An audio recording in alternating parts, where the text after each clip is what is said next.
All right.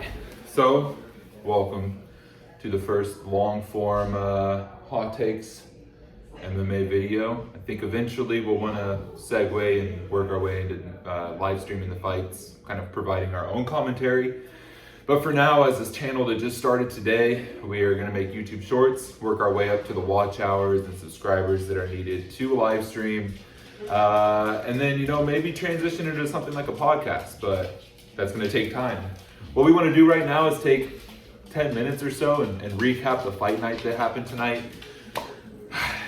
Provide an instant reaction. How are we feeling after this just occurred? So we're going to go over each fight once more, even more brief than we did in the YouTube shorts, which please go and check those out, because those are our actual immediate 30 seconds after the decision, or 30 seconds after whatever just happened in the fight. That's our reaction.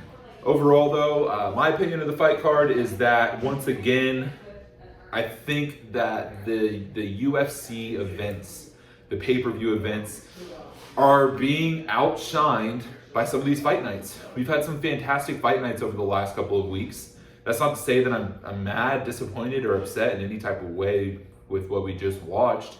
I had a great time. It was fun, and a bunch of great talent and fights on the card all night. But again, these UFC fight nights where the contenders and those people that are fighting are hungry and desiring to get on these pay-per-view events is really what's carrying those moments. I think Matthew might have a different opinion than me, and I'll let him speak here for a moment and share what he thought of tonight. No, my overall thoughts on the card as a whole, out of 10, like, you have different cards. Like a card like last week, even though it was a fight night, is a 9 out of 10, 10 out of 10 card, tied for most finishes, most knockouts, that kind of thing. And then you have 276, the most hyped, biggest fight card of the year, International Fight Week, all that craziness. And we had great fights on the card, but the main card, it seems, with these pay-per-views is always a little slower action-wise than the prelims and the early prelims. That has a lot to do with fighter pay, everything like that. But I think it was a good fight night. Starting with the early prelims, Jessica Rose Clark got her arm dislocated in 42 seconds. Really? Yes. So I didn't watch that fight. I talked to you about it for a second. I didn't realize that she had her arm popped out. Yeah, no, the girl dislocated it in 42 seconds. Wow. I think that's Jessica's third loss in a row now, so she's got to figure something out. Or She's 0-3 in the UFC then. she's on her way out soon. Yeah. The main thing keeping her right now is her looks, and everybody knows that. It's obvious. Even after her losses, people are still loving her. Say that. It's the name. She's got the facial tattoos, and we'll move on past that one. That's early prelim. We've seen Macy Barber completely dominate Jessica Eye. I mean, before the fight, I was thinking Jessica, ex-contender, fought Valentina, even though she did take that brutal knockout from Valentina. But still, I thought she would hold up a little bit better. It seemed like she was lost in there. She had no answer for the striking, almost no answer for the clinch. It was just insane. Macy was landing elbows on her nonstop. Elbows? I like that. Uriah Hall and Andre was good. Uriah Hall, like in all of his fights, starts decent, looks good, looks powerful, looks stylish, and then goes dead. He gets tired way too fast, and it seems like he gives up in his fights recently, and that's no diss against him. I just think he's on his way out. I do want to comment on Uriah's performance, because that's when I showed up and started watching, and I think Uriah, like you said, he comes out and he starts strong and he goes flat-footed, but today it almost seemed like he was flat-footed from the jump, and that's something that you need to be careful with. What was this contender's name again? Who was Andre Muniz? Okay, Andre Muniz. He fought Jacare Souza and he broke his arm. Jacare Souza, up to that point, Jacare Souza was renowned as the best Brazilian Jiu-Jitsu in the UFC. Uriah was able to defend himself on the ground good. Besides that, he kind of lost the fight. Yeah, that's true. When the prelims came along, we seen Brad Tavares and Duplessis go to an absolute war. Sadly, Brad lost. Brad is not a fan favorite, but a lot of people like him. He's a cool dude. I think the dude he lost to, I think it was only his third or second fight in the UFC. Probably not going to be future champ, future contender, maybe for sure. But he's definitely got a lot of stuff to work on. I've got to disagree a little bit. I think Duplessis has a bright future. 17-2 is his record. I don't know if that increases to 18-2 after tonight or if that's already been updated. But a lot of people are talking about Duplessis as a don't blink fighter.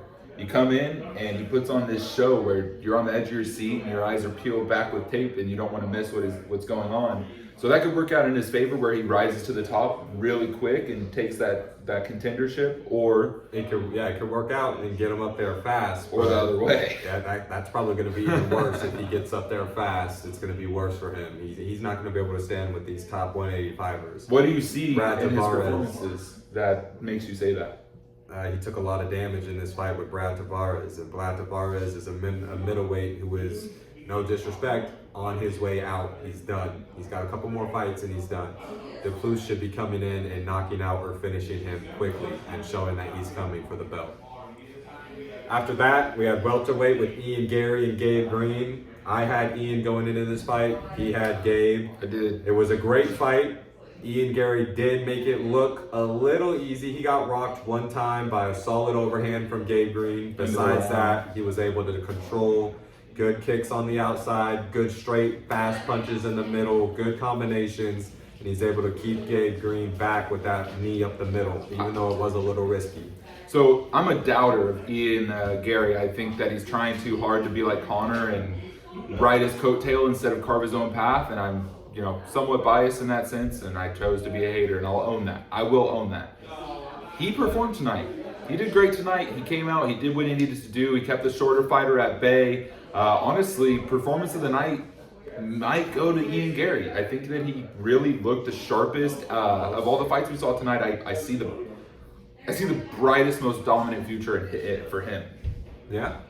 We're running out of time here, so quickly to go through them: Jim Miller, Donald Cerrone. Wow. You hate to see fights like that because obviously it's two older guys, two veterans, two fan favorites. But you also love to see Donald smiling and giving him a hug after the fight. You love to see Donald retiring old.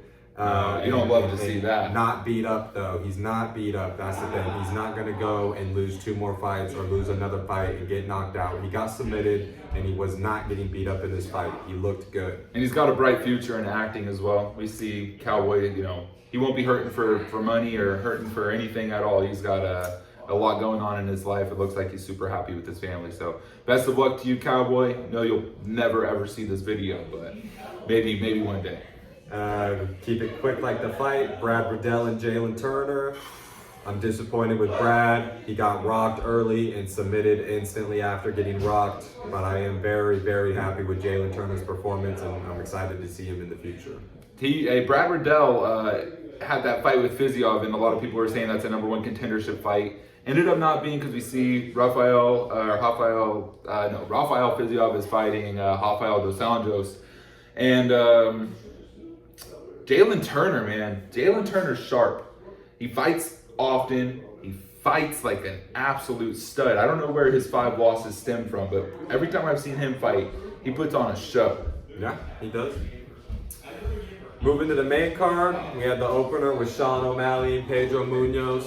Not much to say. First round, good for Sean, decent for Pedro. He only landed 8 kicks though. You don't win an MMA fight. Let me say it again.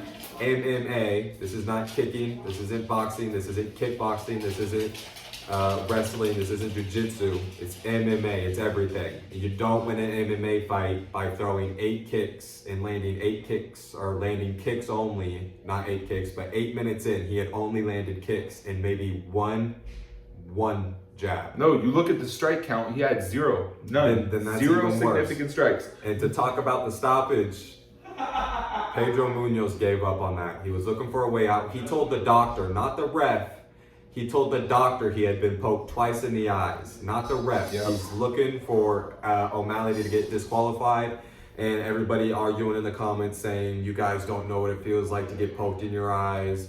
I do. I've been poked in my eyes before multiple times, sparring, Muay Thai, kickboxing. It sucks, but you don't pull out of the biggest fight of your life like that and give up. Well, let's take a couple minutes and talk about this. If we run a little bit long, it's okay, because this is something that's going to be important to talk about. Sean O'Malley came out he did fight different. He fought more technical compared to his past, but as to be expected. Although Muniz, how do you pronounce his name? Munoz. Yeah, Although Munoz is on a 5-loss streak or something weird like that, he's still ranked in the top 10. This is Sean O'Malley's biggest fight of his career. And what really pisses me off is that you see this opportunity taken from the young by the old. You know, the young up-and-comer Sean O'Malley, who has finally agreed to take on a big fight and is finally willing to, you know, put his real skill set to work and test it out. You get someone like, I really wouldn't be surprised if Dana White or whoever makes this decision ends up cutting Pedro after this fight. You cannot act like that. You're claiming, I can't see, and your eye is closed. Open your eye, try, wipe it, take the 5 minutes that you're granted. If the 4-minute and 30-second mark rolls around, then you start talking about, you know what, this sucks, I can't do this. 30 seconds into the break, he's hovering on the fence, asking for water, asking for the doctor.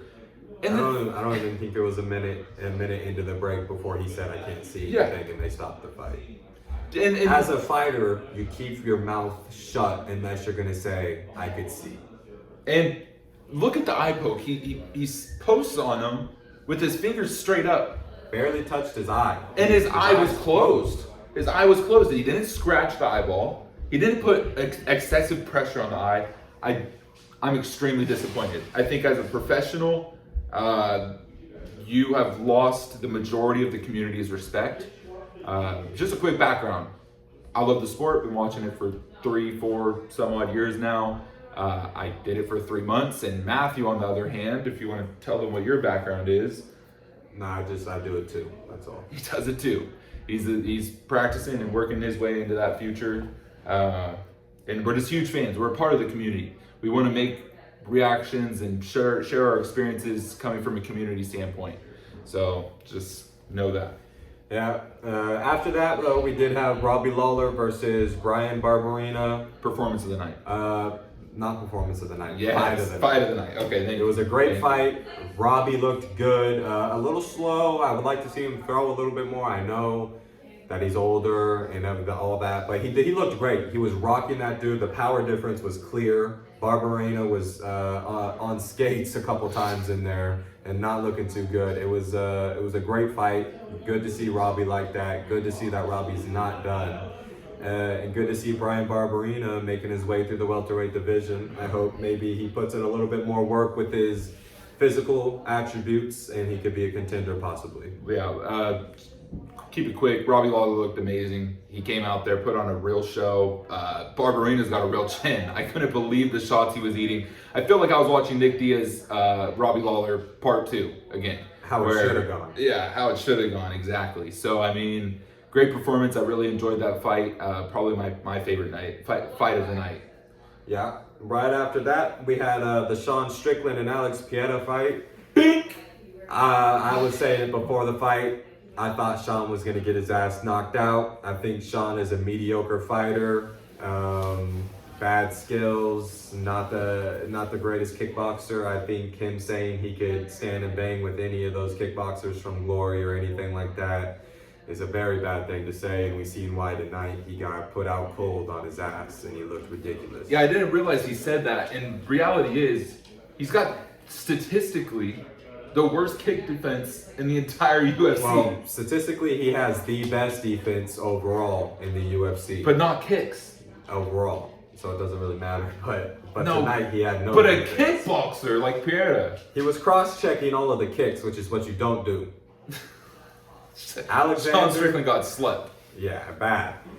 And yeah, I'm excited for Alex Pieta to move up and fight Israel Adesanya. I think Israel, I'll say it now, I think Israel wins that fight, and I think he wins that fight relatively easy, especially if you went and seen the second fight in kickboxing that they had. You'll understand why I say that. How long ago was that? It doesn't really matter. It does matter because think This about time they're on 4 ounces. So when the ref pulls a 10 count, a standing 10 count, which isn't a thing in MMA, yeah, so next time when those 4 ounces are landing, Alex isn't getting a standing 10 count. But think we can compare that to this next fight on the card, the Alexander Volkanovski Max Holloway. years have been 2 years, 3 years in between their last bout, and Max Holloway, god damn, he got his ass kicked. Max Holloway lost 5-0, just like the first fight. I think the first fight was correct. I think Alex did win every single round. I think the second fight, Max won it 3-2. I really do think he should have got the belt after that. And this fight was just a big letdown. Max was telegraphing every single thing that he was trying to do. It probably has to do with the lack of his sparring. So you don't see him sparring and figuring out how to hide his shots and everything. He doing a weird thing where he kept jumping a little bit before he started every single attack or combination. It was just weird. A lot of spinning, a lot of head kicks that were getting blocked every time. Just different. You would like to see in the second fight, Max came out and was winning the first 2-3 rounds. Alexander adjusted and was able to hold his own and get the split decision.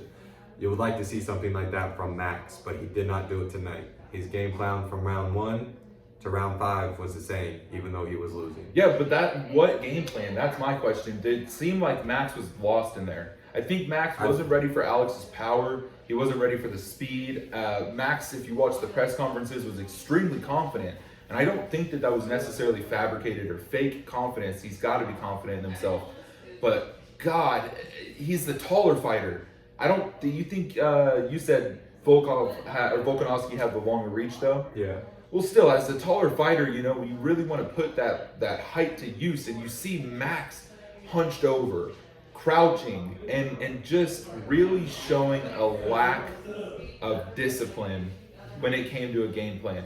Yeah. And his corner had no useful advice for him. It was almost as if he just went in there and expected to, I don't know. It was a really confusing and frustrating fight to watch. Yeah. The main event, Israel Adesanya, Jared Cannonier. I expected Israel to either knock out or submit Jared. I'm not disappointed with the fight. I think it was a great fight, and I think this was one of Israel's best performances as the champion. So I think, technically speaking, Israel Adesanya looked flawless tonight, much like he has in a lot of his last fights. But tonight he really showcased his abilities as a technical fighter. What I don't like is, from an entertainment point of view, I'm starting to become slightly, for lack of better word, disappointed or I'm not finding myself entertained by watching his fights anymore. From a technical point of view, it's great. From an art point of view, he practices and performs better than anyone does it. From a international business point of view and fight fan, what you want to see is someone as great and dominant as Izzy to really just put it on. Now, that's me speaking from the fan point of view. From a technical point of view, I mean, there's nobody that does it better. There really isn't. Yeah, and I think and to respond to what Derek was saying, and not to disrespect Derek or sound like mean to Derek or anything, but I think people just need to realize that the Israel Adesanya you see coming through the ranks, knocking out, styling, spinning kicks, flying kicks, craziness on all these up and coming. When he's up and coming, he's fighting contenders, or he's fighting people that are on their way out, or people that were contenders, and then you see him fighting the contenders. So when you see him dominating these people and knocking them out, that's him getting to the belt. And then you see the harder fights like Kelvin Gastelum and Robert Whittaker too, and this fight. This is the highest level of MMA that there is, and he is fighting the best of the best in the entire world. So I cannot fault him for putting on flawless performances against the greatest fighters in the world and looking confidently amazing while doing it. No, I mean, that's a great point, and I take no offense. That's why it's fun to do these hot takes, is people want to see that. So that wraps up UFC 276. Yeah. We will try and do this as often as possible. It's going to stay small. We're going to, work our way up. More so for fun. I was just going to say real quick, for the fight nights, most of the fight nights will probably be posting 2 separate shorts. He'll post one at his house about an hour away, and I'll post one here at my house about an hour away. And then for maybe more popular fight nights, I'll probably go up to his house for the Yair Rodriguez and Ortega fight. That's going to be a good one. Other pay-per-views, you'll see us together for a lot of big pay-per-views and a lot of big fights, but for other ones, you'll see us reacting to the same fights, different locations. Yep. And again, bear with us. This is going to be fun. We're going to get it set up. I think something, this is a 20-minute video. I'd love this to actually be an hour-long podcast. We rush through everything. This is my brother, and we fight, we argue, it's fun, we disagree, we also agree on a lot. So maybe I should have recorded that hour that took place before this while we're all screaming and arguing about the fights. But either way, thank you for joining us. We hope you enjoyed the YouTube shorts, and have a great night. Everyone have a great night.